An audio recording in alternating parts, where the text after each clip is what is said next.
நாடகம் இன்றிரவு நாடகம் இன்றிரவு சனிக்கிழமை இரவு நாடகம் எங்க என்றால் விழுப்புரம் அருகாமையில் இருக்கும்படியான ஓம் ஸ்ரீ செங்கநேரம்ம நாடக சபா சுந்தரமூர்த்தி நாடகாசான் கவிக்கோயில் காளிதாஸ் நாடகாசான் அது மட்டுமல்லாது ரத்னவேல் நாடகாசான் ஆதரவை கொண்டு இதோ விழுப்புரம் அருகாமையில் இருக்கும்படியான திருப்பஞ்சாவடி மேடு நன்னகரிலே நாடகம் இன்றும் நாளை இரவு நாடகம் நடைபெறும்.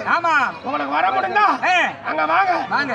அப்படி வராதவங்க வீட்டுல இருந்து இந்த செல்லு வச்சுக்கிறீங்க பாரு. இந்த செல்லுல தமிழர் கலை தெருக்கூத்து தமிழர் கலைக்கு தெருக்கூத்து யூடியூப் சேனல் ஒண்ணு இருக்கும். அதுல பாத்தீங்கன்னா லைவா அந்த நாடகம் போகும். நீங்க வீட்டுல இருக்கலாம்.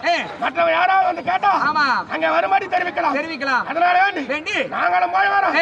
எல்லாம் தூங்கிட்டு நீங்களும் போய் வாங்க.